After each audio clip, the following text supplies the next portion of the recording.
Hello दोस्तों, ओम शांति।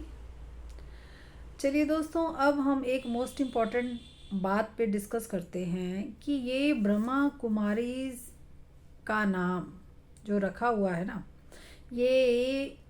प्रजापिता ब्रह्मा कुमारी ईश्वरीय विश्वविद्यालय क्यों रखा गया है, इसका क्या मतलब है। कि भगवान का ज्ञान तो शास्त्रों में वेदों में बहुत दिया गया है,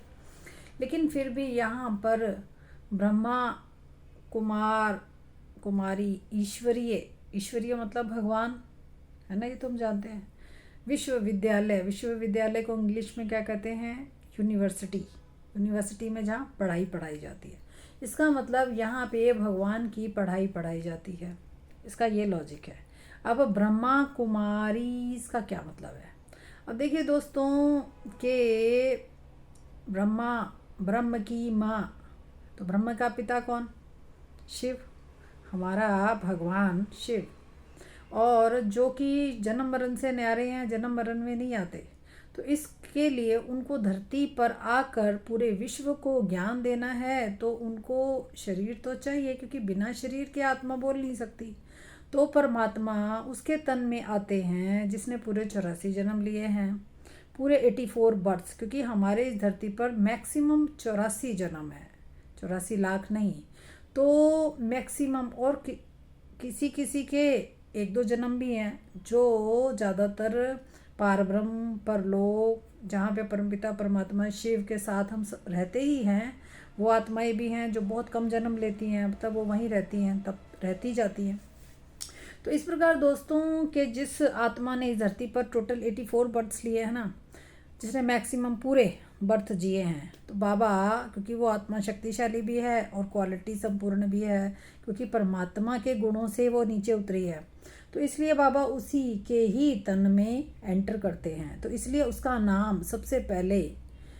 क्योंकि उसका एक्चुअल में नाम लेखराज है इस दुनिया में, इस जन्म का, लास्ट जन्म का, तो बाबा उसका नाम पहले तो हटाकर, क्योंकि उसके शरीर के द्वारा ही परमात्मा ने पूरा ज्ञान देना है, और अब वो इस दुनिया के संबंध से उसको हटाते हैं पहले, इसलिए उसका नाम पहले यही देते हैं हम उसको कि ब्रह्मा, यानी मैं तेरे शरीर में एंटर कर रहा हूँ, परम पिता परमात्मा, पिता ब्रह्म का,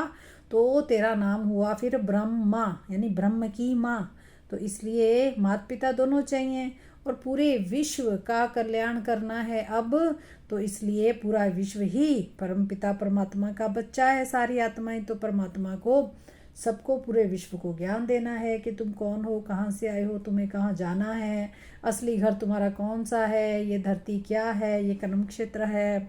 और तुम कैसे अपने गुणों के हिसाब से धरती पे आते हो, फिर तुम्हें वापस तुम्हारे असली घर में जाना होता है, तो कैसे तुम्हारे गुण अवगुणों में परिवर्तित हो जाते हैं। तो ये सारे के सारे आंसर्स परमात्मा के गर्भ में, यानी उनके पास है, लेकिन शरीर नहीं होगा तो हमें बताएं कैसे। इसलिए वो यहाँ जो धरती पे पूरे 84 जन्म लेता है ना, उसके अर्थ उसके द्वारा ही हमें सारा ज्ञान देते हैं। इसलिए इस संस्था का नाम, क्योंकि परमात्मा ने जन्म मरण में नहीं आना, आगे भी नहीं आना, सिर्फ इस समय कला युग को ख़त्म करना और नई युग की स्थापना करने का जो कार्य 100 ईयर्स का शिव बाबा का है ना, उतने टाइम पीरियड के लिए जो परम पिता परमात्मा हमें ज्ञान देते हैं, लेकिन देते किसके द्वारा हैं, ब्रह्म माँ के द्वारा, यानी कि इस धरती पे जन्म लेने वाला सबसे पहला बच्चा जो पूरे 84 जन्म लेता है, उसके द्वारा सारा विश्व को ज्ञान देते हैं, इसलिए उसका नाम रखते हैं ब्रह्मा। इसलिए इस संस्था का नाम ब्रह्मा कुमारी ईश्वरीय विश्वविद्यालय रखा गया है। उसके बाद दोस्तों एक इम्पॉर्टेंट बात और समझते हैं कि इसके अंदर हमें बताया जाता है कि यहाँ पे परम पिता परमात्मा ने एक यज्ञ रचा है, जिसका नाम रखा गया है राजस्व अश्वमेध अविनाशी रुद्र गीता ज्ञान यज्ञ। तो इसका क्या मतलब है, राजस्व यानी स्व मतलब खुद को, तुम अगर राजा बनाना चाहते हो, तो इस अश्व यानी घोड़े की तरह जो तुम दौड़ रहे हो ना, बिन जाने बिन पहचाने, तुम्हें पता ही नहीं, तुम पशुओं की तरह, यानी घोड़ा एक पशु है, उसकी तरह तो जो तुम दौड़ रहे हो, उसको मेध कर अविनाशी, जो परम पिता का अविनाशी, रुद्र माना शिव का अविनाशी, गीता माना गीता में दिए गए ज्ञान, शिव द्वारा दिया गया गीता का ज्ञान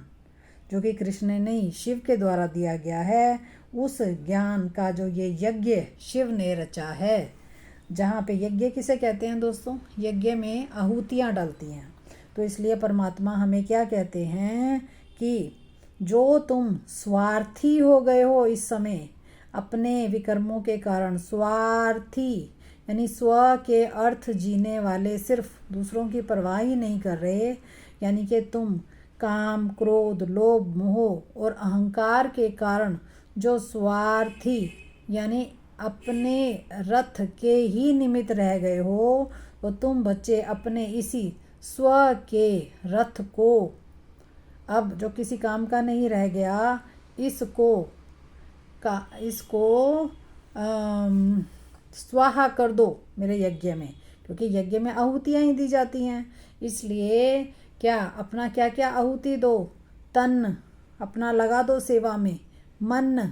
पूरा मेरे में ही रचा दो, और धन जो कुछ भी तुम्हारे पास है, पाई पैसा, वो सब मेरे यज्ञ में लगा दो। क्यों? क्योंकि ये वैसे ही ख़त्म करना है इस दुनिया को, अब काम की नहीं रह गई। तो इसलिए अब नई दुनिया जो मैं बसा रहा हूँ, और वही गुणवान बच्चे जो अपने स्व के इस काम के रथ को मेरे कार्य में लगाकर, मेरे से मन लगाकर, और तन को मेरे द्वारा कहे अनुसार इस्तेमाल करके पूरे विश्व के लिए सेवा में लगाकर, और अपने धन को भी इसी सेवा में लगाकर, जो बच्चे कहना मानकर यानी कि स्वास्तिक बनते हैं, नास्तिक तो जो कहना नहीं मानते, आस्तिक जो कहना मानते हैं, जो कहना नहीं मानते माना जो सिर्फ भगवान को मानते हैं, नास्तिक वो तो जो मानते ही नहीं, आस्तिक जो भगवान को मानते हैं, लेकिन स्वास्तिक जो भगवान की भी मानकर इस यज्ञ में समर्पित होते हैं, उन बच्चों को परमात्मा द्वारा स्वर्ग से लेके अंत तक सुखों की ही प्राप्ति होती चली जाती है, भले वो किसी भी वृत्ति में आते चले जाएं, उन्हें जाने अनजाने सुख मिलते ही जाते हैं। ठीक है ना दोस्तों? इस प्रकार परमात्मा नीचे आकर बच्चों के सामने ये सब बातें रखते हैं और इस यज्ञ को चलाते हैं। अच्छा, ओम शांति।